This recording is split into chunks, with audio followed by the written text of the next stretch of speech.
The devil Malbolgia has sent a lieutenant to Earth to recruit men who will turn the world into a place of death in exchange for wealth and power. In my The Club Uncensored documentary, which is unfortunately still incomplete, one of the things that I attempt to prove is that the rulers of ancient Egypt pretended to be worshipping sun gods, or pretended to be descendants of sun gods, but were really worshipping moon gods. And in part 3 of my documentary, I highlight the connection between this moon cult and Jesus Christ, or Christianity, as well as a few other religions. Then, in my videos about Jesus Christ, which is kind of a separate video series, I have Lucifer's Greatest Trick, Jesus Christ is Lucifer, and Lucifer's Greatest Trick Part 2, Old Testament and New Testament. In these videos, I attempt to prove that the leaders who claim to be worshipping the Son of God, or God, in today's world, are really worshipping the son of Lucifer, or Lucifer himself. Of course, these facts should be painfully obvious to anybody paying attention to the activities of those in positions of power. But for some reason, it isn't. I mean, these people openly worship Lucifer in their music, movies, and award shows. They do whatever they can to spread death, destruction, and chaos around the world. And of course, they do their best to destroy the natural world in order to make us dependent on their unnatural systems. Yet people still naively believe that these evil suckers of Satan's cock have our best interest in mind. Ballless, soulless, spiritless, corporate little bitches, suckers of Satan's cock, each and every one of them. But anyway, in this video I am going to present evidence that these people's God also appears to have some connection with the beast discussed in Revelations chapter 13, and I'm going to use the Hebrew Bible to do this. But before I continue, I want to give credit where credit is due. The idea for this video came from a subscriber named S. Freeman, who left this comment on my Lucifer's Greatest Trick video. He says, "And Yahweh is the beast of Revelation 13, according to his own description of himself in Hosea." Now, I actually never heard of this Hosea book here, so I had to do a little research. Fortunately, this person, S. Freeman, provided me with more information. They gave me the specific chapter of Hosea in which I can find this information.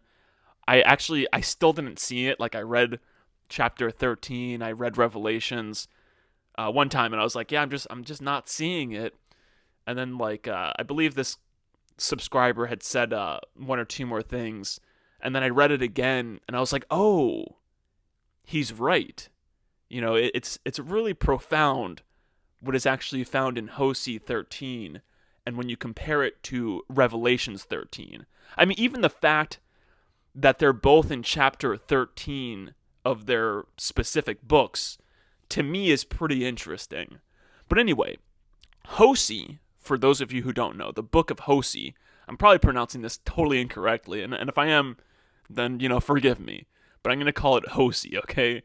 So the book of Hosea is collected as one of the 12 minor prophets of the Nevi'im in the Tanakh, and as a book in its own right in the Christian Old Testament. According to the traditional order of most Hebrew Bibles, it is the first of the 12, which is pretty interesting. Now, I'm sure I butchered the pronunciation of a lot of those words, but for those of you who don't know, the Tanakh, or however you pronounce that, is actually the Hebrew Bible. It's like the Hebrew Bible, it's like the canon of the Hebrew Bible. That's actually the specific name for it. But anyway, Hosea 13 is actually also found in the Old Testament. So Hosea 13 is the 13th chapter of the book of Hosea in the Hebrew Bible, or the Old Testament of the Christian Bible.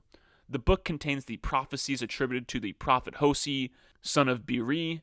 This chapter and the next one may belong to the troubled times that followed Pekah's murder by Hosea. Actually, it's Hosea here. So maybe that's how you... Hosea, is that... Whatever. It doesn't matter.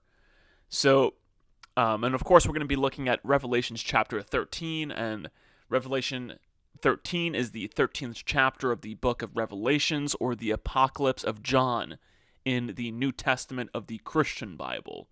The book is traditionally attributed to John the Apostle, but the precise identity of the author remains a point of academic debate. But anyway, we got the background, we have our information lined up. Now let's look at Hosea chapter 13. And fortunately, we don't actually have to look at too many excerpts from Hosea 13 or Hosea 13. So let me begin, all right? So, yet I am the Lord thy God from the land of Egypt, and thou shalt know no God but me, for there is no Savior beside me. Now, I just want to pause and quickly point out something that I find interesting here, which is that it says that thy God from the land of Egypt.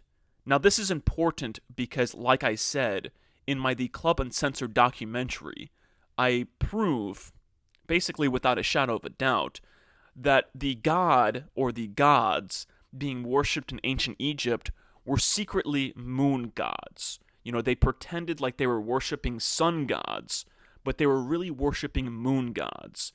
And I also prove in part 3 that the devil's horns actually come from the crescent moon, and that there was actually, I forget exactly in which part I discussed this in, but there's actually a crescent crown. Actually, I believe I discussed this in part 3. But in Egypt, one of the pharaohs, or actually the pharaohs, their crown when Egypt was unified, was made up of a crescent crown and a full moon crown. Or a full moon, yeah, basically a crown. It's interesting stuff. But anyway, let me not digress too far. So anyway, let's continue back to Hosea chapter 13. So yet I am the Lord thy God from the land of Egypt, and thou shalt know no God but me, for there is no Savior beside me. I did know thee in the wilderness, in the land of great drought. According to their pasture, so were they filled. They were filled, and their heart was exalted. Therefore have they forgotten me. Therefore I will be unto them as a lion, as a leopard by the way will I observe them. I will meet them as a bear that is bereft of her whelps, and I will rend the call of their heart, and there will I devour them like a lion. The wild beast shall tear them. O Israel, thou hast destroyed thyself, but in me is thine help. Okay, so we have to take note of these animal forms here.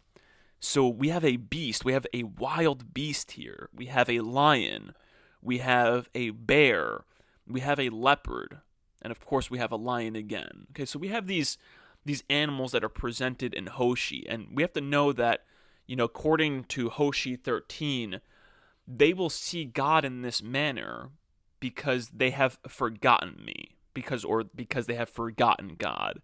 So because they have forgotten God, therefore I will be unto them as a lion.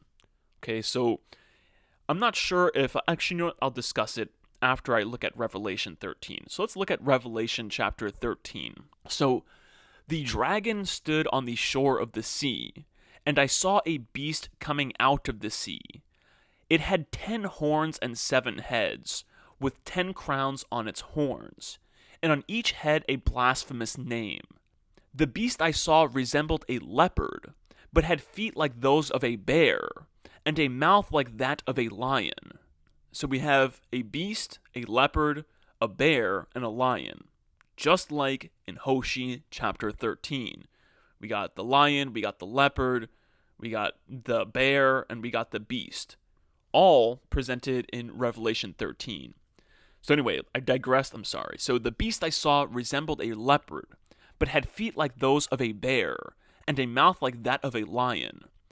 The dragon gave the beast his power, and his throne, and great authority. One of the heads of the beast seemed to have had a fatal wound, but the fatal wound had been healed. The whole world was filled with wonder, and followed the beast. People worshiped the dragon because he had given authority to the beast, and they also worshiped the beast and asked, "Who is like the beast? Who can wage war against it?" Alrighty, so now that we've gone over all of the evidence, let me just quickly discuss some possible interpretations of this. So, is God the beast, or is the God that these people worship the beast? And is it a bad thing? Technically, if you read what's written here, it appears like God is taking this form as sort of a form of punishment. You know, it says that, therefore have they forgotten me. Therefore, I will be unto them as a lion. So, as a leopard, by the way, will I observe them. I will meet them as a bear that is bereft of her whelps, and will rend the call of their heart. And there will I devour them like a lion. So clearly this is some pretty dark shit that's going on here. But is it a consequence of us forgetting him, or forgetting the truth about God? Or is it just a malevolent force? Is it something that is done as a form of punishment, or is it done as something that is in its nature to just be malevolent, you know? I don't really know. I guess I can see it as possibly a form of punishment, and maybe it's not that God, or this God, is the beast or some evil force. Maybe it's that there are evil forces that are getting us to forget God, to then cause this outcome, to have God, you know, punish us in this manner. Or maybe it's like some occult blueprint that they're supposed to follow, or that they have been following, where it's like, when people forget about their divine essence, when they forget about their divinity, when they forget about their connection with God, then, you know, this beast system follows, or something like that. You know, I don't really know. I'm just speculating. I'm just maybe just bringing this to the table for us to have a conversation over. And, you know, I think that we can have a pretty decent conversation over this. So by all means, I encourage everyone to comment in the comment section and let me know what you think. Now, it's not as clear-cut as, you know, the points that I make in my other videos with the moon cult connection to Jesus Christ. But, you know, it's something that's worth, you know, thinking about and, like I said, discussing. But it's so trick or treat. It's true! You really are the devil!